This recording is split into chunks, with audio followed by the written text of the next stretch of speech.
My name's Philip Sinden. Today we're photographing people who have been adopted, and we're going to hear about their stories for National Adoption Week. I'm adopted. I think having the shared experience will help put people at ease.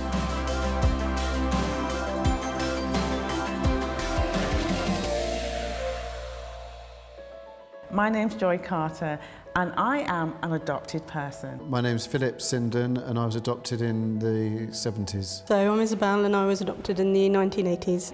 My name's Luke Williams, and I was adopted in the 90s. I'm Nathaniel, I was adopted in the 2010s. My name is Callum and I was adopted in 2010. My name's Rico and I was adopted in 2017. I was in a mother and baby home with my mother before I was then adopted. She went to a meeting and I was taken into another room and then she never saw me again. Good, that's really nice. Growing up in Lincolnshire in the 80s was challenging. I couldn't speak. I had problems writing. I'd always write my name backwards, which is George, as opposed to Joy. It used to be a kind of a taboo subject. Maybe you knew you were adopted, but nobody really went into detail. There was an expectation that you'd be grateful that you were adopted. I had tried to get a file in the late 80s. On the first page was my father's name, which I'd never known. I found that out last year. My parents were very transparent. But inside I was always feeling, is this really a forever home? It's very natural for your mind to wander. Growing up thinking that I wasn't wanted and that I wasn't loved. Sorry. The biggest change has to be just the openness and the honesty that there is around adoption.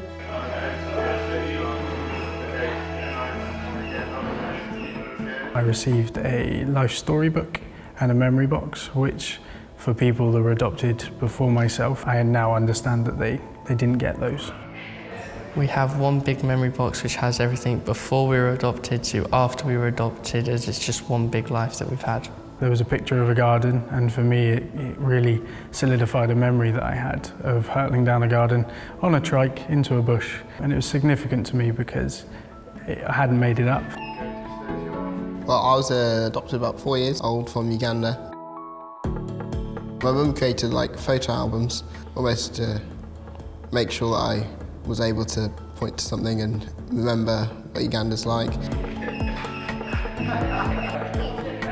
My book's called Strong and Tough and it's about my life story, coming through foster care and getting adopted. The first time I met my dad's, I was 16 months old and there was a white bouncy dog, a big back garden and lots of toys to play with. Lovely, good, good. I want them to know where they're from, what happened, so that they can go through those feelings with a supportive parent by their side. My dad dropped me off at my birth mother's house and waited to make sure I was safe and comfortable. I've been able to achieve so much because of my mum. My mum's always been there to talk to.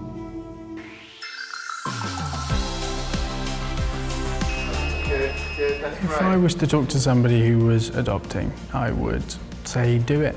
That child could get opportunities that they might never have been able to experience. Yes, there will be struggles, yes, there will be trials, but there are nuggets, there are diamonds that you only get when you adopt a child. Adoption provides hope of a better path. Knowing that my parents chose me makes me feel really happy and safe. The phrase that sums up my adoption journey is, I shall rise. Emotional roller coaster. I think the word that comes to mind is transformational. I do feel incredibly proud to be adopted. It's made me the way I am. My forever home. It's my past, it's my present, it's my future, so adoption is everything for me. It's my life.